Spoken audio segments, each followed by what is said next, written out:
anak sekalian, bagaimana kabar kalian semuanya? Alhamdulillah, mudah-mudahan kita selalu dalam keadaan sehat walafiat. Anak sekalian, hari ini kita kembali bertemu pada materi tentang energi dalam sistem kehidupan. Namun sebelum kita melanjutkan pembelajaran, mari kita berdoa dulu. Mudah-mudahan kegiatan pembelajaran kita hari ini berjalan dengan lancar. Berdoa. Selesai. Anak sekalian, apakah kalian masih ingat dengan materi kita kemarin? Kemarin kita mempelajari tentang perubahan energi dan sumber energi. Kali ini kita juga masih belajar tentang energi, yaitu transformasi energi dalam sistem kehidupan pada sel, yaitu klorofil dan juga mitokondria. Adapun indikator yang akan kita pelajari adalah menjelaskan perubahan energi yang terjadi di alam dan dalam tubuh. Serta peserta didik memiliki keterampilan berbicara di muka kelas melalui kegiatan presentasi hasil praktikum fotosintesis. Namun anak sekalian, untuk fotosintesis akan kita laksanakan pada pertemuan yang akan datang. Selanjutnya, ini adalah tujuan pembelajaran kita hari ini, di mana harapannya adalah anak sekalian mampu menjelaskan perubahan energi yang terjadi di alam dan sekitar rumah, serta menganalisis terhadap fenomena transformasi energi dan metabolisme sel. Sekalian, sebelum kita lanjut, barangkali ada yang mau ditanyakan? Baik, kalau misalnya tidak ada, kita lanjutkan pada materi transformasi energi di dalam sel. Oke, silakan disimak. Kira-kira ini gambar apa ya? Ya, ini adalah gambar sel surya, dan yang di bawah adalah gambar seorang yang sedang mengangkat galon. Ya, dia mengangkat beban di mana galon tersebut akan diletakkan di atas dispenser. Anak sekalian, pertanyaannya adalah kenapa orang tersebut mampu mengangkat galon dan juga kenapa dibuat sel surya? Pasti ada tujuannya. Nah, tugas kita adalah menemukannya.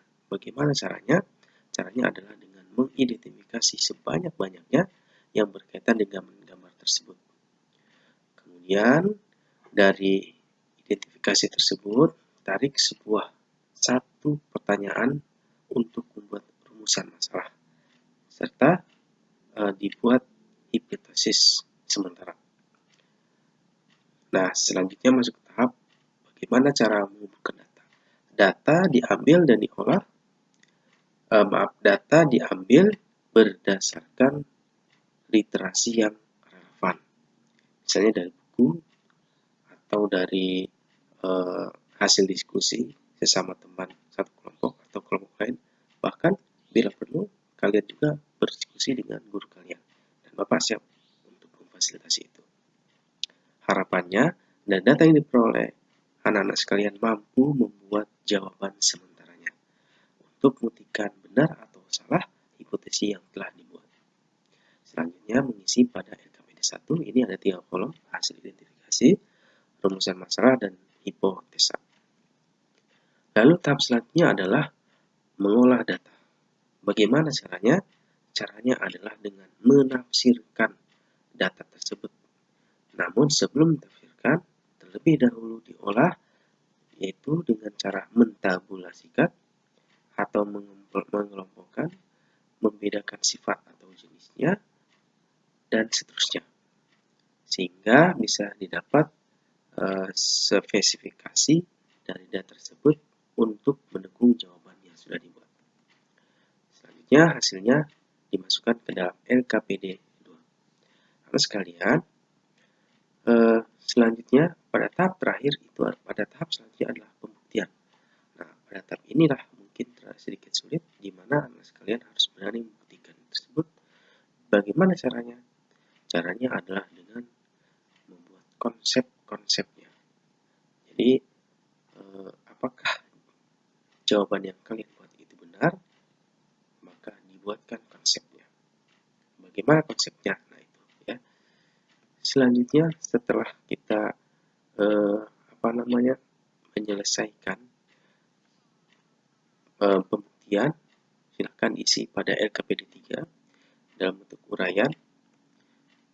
Setelah semuanya selesai, kita akan masuk ke dalam ruang diskusi, ruang presentasi.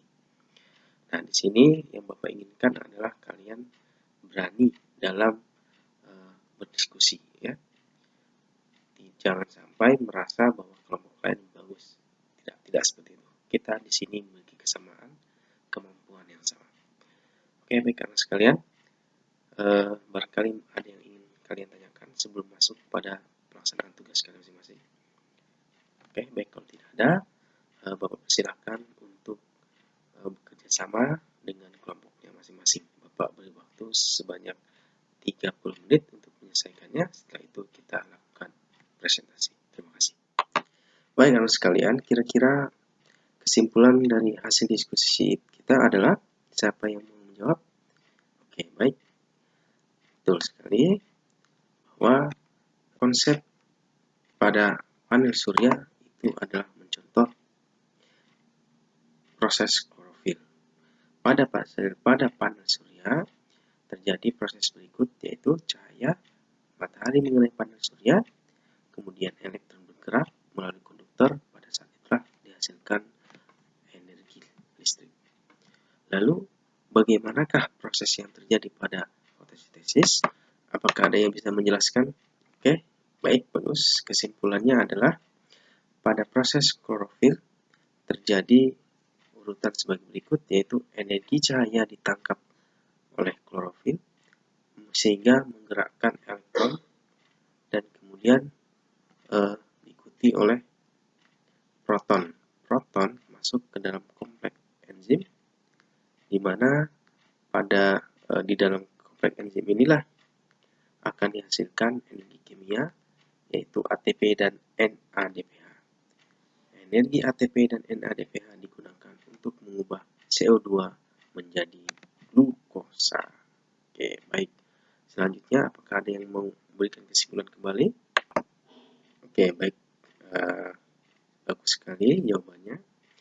Jadi, transformasi energi oleh mitokondria, inilah urutannya, di mana energi kimia digunakan untuk mengubah karbohidrat dan senyawa lainnya, di mana dari situ akan dihasilkan energi ikatan fosfat.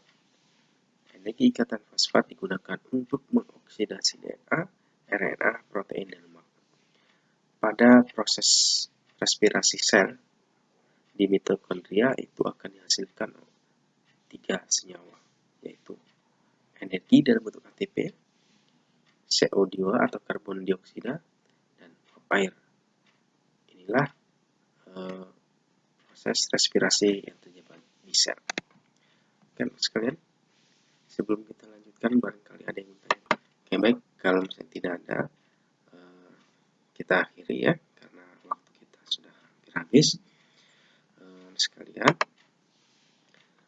tugas yang harus kalian lakukan adalah membuat resume pembelajaran. Silahkan di rumah dibuat ya, kemudian mengerjakan kompetensi, uji kompetensi di bab ini, serta pada pertemuan yang akan datang dikumpulkan. Baik, sekalian, ucapkan terima kasih. Assalamualaikum warahmatullahi wabarakatuh.